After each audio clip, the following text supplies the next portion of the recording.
programme was proudly brought to you by Total, earning our stripes for motorsport, earning our stripes for you. Posed a serious threat to bike superstar Jeremy Davies' plans. With 5 places in the top 10, 200cc motorcycles dominated the results. Another convincing performance from Bucks Carolyn and Kenny Skolthammer in the raceco. Drama late in the race for Robin Yates and Greg Wiebel.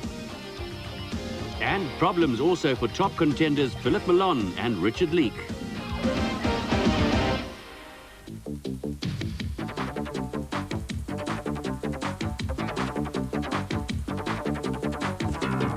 Total, earning their stripes for you, earning their stripes in motorsport, proudly presents highlights from the Kilo Engineering Grootvlei 400 off-road race.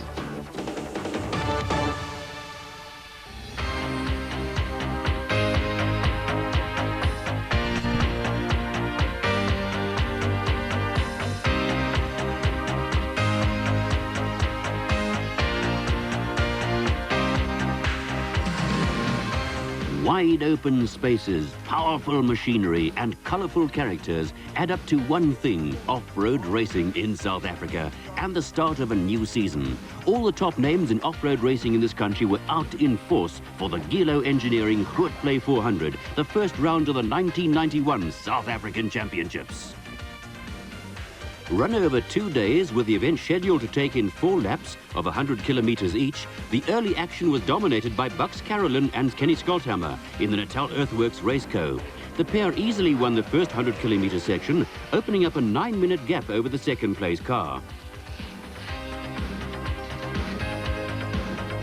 Klaus Degener and Derek Pinoy were further back than they would have liked, and there were problems also for the Toyota pair of Philip Malone and Richard Leek.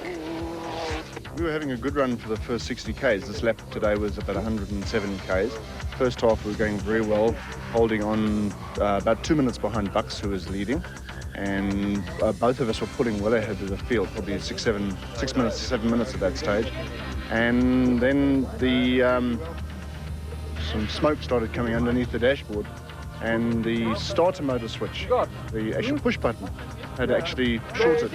And this caused the starter motor to burn out, and we had to stop and disconnect the wires to the starter motor and push start. That took a bit of time, unfortunately. Suspension problems did you encounter? The rear suspension seems to be fine. It's a new type of rear suspension we're running. The front suspension on the one side seems to have hardened up. We're investigating that problem now. Space frame cars dominated the top 8 at the end of section 1. The space frames took the first 6 places with Carolyn firmly in control. As expected, it was Jeremy Davies on the KTM who took the first section in the bike category. Davies finished just over a minute ahead of Errol Dalton, with Gavin Nimmo third. The second day of the Kilo Engineering Grootvlei 400, with the event shortened to 3 100-kilometre laps in a controversial decision by clerk of the course Chris Geldenhuys, saw a dawn start for the bikes. The bike brigade were scheduled to complete their final 2 laps before the cars set off over the same route. First man away was pre-race favourite Jeremy Davies, who was followed off the line by Errol Dalton and Gavin Nimmo. Bikers always seem to attract some pretty followers who are up bright and early to cheer on their favourites. Winston Yamaha rider Richard Manning was leading the 200 class, but was under pressure from teammate Brian Bontekoning. There was pressure also for leader Jeremy Davies. He lost time when he had to stop to open a couple of farm gates and was starting to run into brake problems. Closing in on Davies were Errol Dalton and Gavin Nimmo, who were locked in an intriguing early battle. And off-road faithfuls were starting to scent an upset. Lesotho rider Patrick Andrews was holding down 4th place, with Richard Manning on the first of the 200 class machines hot on his heels. Reigning 200 class champion Brian Bontekoning was in 6th place and desperately trying to make up ground on Manning. When Gavin Nimmo moved ahead of a struggling Jeremy Davies, an upset started to look a real possibility. Davies lost caliper bolts on the front and rear brakes of the Truck Africa KTM and was in trouble, with Patrick Andrews also now in a threatening position in 3rd place.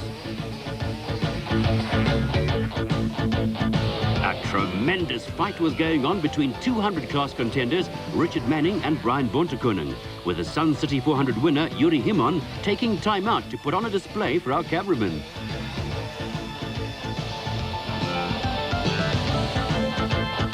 For some of the local population, off-road racing is a pain in the neck, but Brian McLaughlin was more intent on cementing a place in the top 10.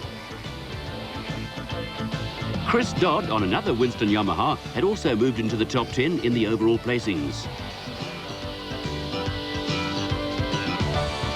Wayne Farmer had also moved into a place in the top 10, but there were problems ahead, with a tough mountain section giving many of the riders a severe headache.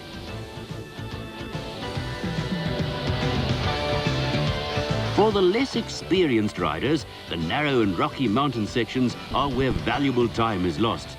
There are those who are a little more adventurous, but there are hidden pitfalls. The pitfalls often lead to bike and rider parting company, for the unfortunate Eugene Kutsia learning the hard way.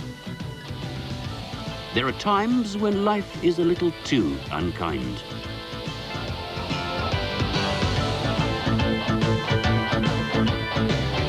At the finish, there were smiles for some and anxious moments for others. Jeremy Davies overcame his anxious moments out on the route to regain the lead for his second successive win in South Africa since returning from the Parker 400 in America. But Davies was not a happy man. The first lap there were 3 gates and 2 fences. They hadn't even pulled the wire down, man. And there was a truck going, but it was just out here, so every gate I got to was closed. Then for some reason I lost a front bolt from the caliper, which is not a thing that happens, and then my back brakes. So I don't know, it's a mystery to me. I mean, my bikes are prepared well, but how I can lose both front and back brakes, it just sounds odd. Second man home, just over a minute adrift of Davies, was Gavin Nimmo on the Winston Yamaha. After running repairs to the Truck Africa KTM, Davies managed to overhaul Nimmo in the closing stages.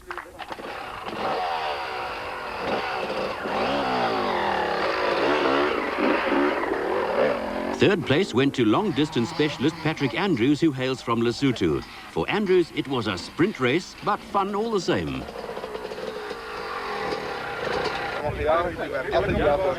Oh, the distance was short and the race was very fast. The pace was quick, you know. And every lap I had to stop at the halfway point to refuel, you know, just for safety. And every time I was doing that, I was losing 2 positions. So after that, I had to work a bit hard to catch the guys again. Otherwise, it was fun. A tremendous ride saw Richard Manning finish 4th overall and win the 200 class for Winston Yamaha. His sister was delighted.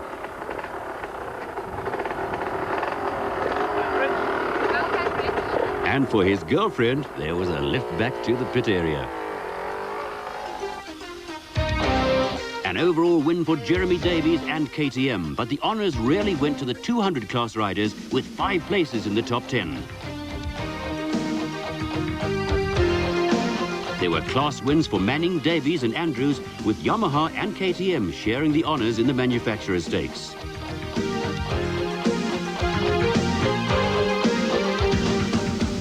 For the 4-wheel brigade, the long wait was over. After collecting their vehicles from the impound area, there was just time to go through the last-minute adjustments and preparations that crop up before every race.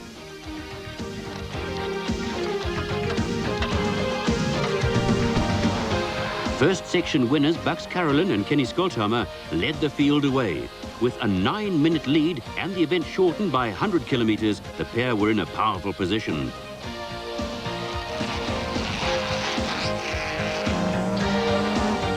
Second placed Robin Yates and Nardis Alberts were hoping for a return to form after a miserable 1990 season.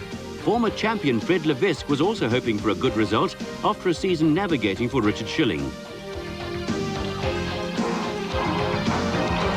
With mechanical gremlins their biggest fear, Carolyn and Skolthammer went their merry way, although it was all very boring for some of the spectators. Yates and Alberts were pushing hard in an effort to make inroads into Carolyn's lead. Also piling on the pace were Greg Wiebel and Warren Claassen, who had moved ahead of Levesque to take 3rd place.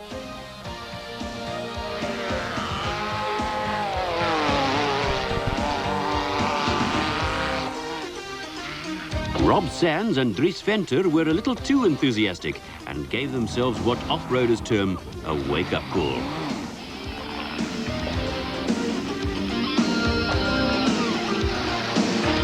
Klaus Degener and Derek Pinoy were also desperately trying to make up time after an early puncture cost them valuable minutes. John Lambert and Jack Purchase were motoring along steadily in 6th place in the Digidor Special, with sections of the route placing a heavy strain on vehicles.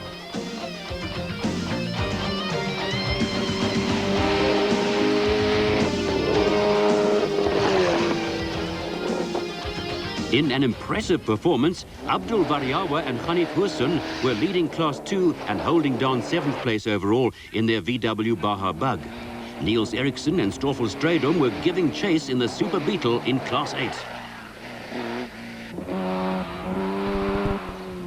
The Finch-McKenzie combination were in 8th place in the Orco, with Philip Alon and Richard Leake flying in the Toyota Hilux and carving their way through the field after mechanical problems. Theo Coetzee and Ian Wedderburn were giving a Chev imported from the United States its first outing in South Africa and went on to win Class 3. Another American import to win its class was the Total Toyota Hilux in the hands of Stratford Voigt and race sponsor Guido de Greef, who took the honours in Class 4. Out in front, Carolyn and Skolthammer were still in control and were being chased by Greg Wiebel and Warren Klaassen.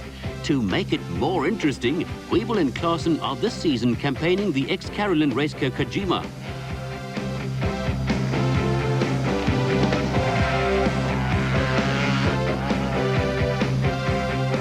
Class 9 winner Fred Levesque was still going well in the Motortech Chenoweth. Putting last season's disappointments behind them, Robin Yates and Nardis Alberts still in the battle for 2nd and 3rd places, although there was to be late drama.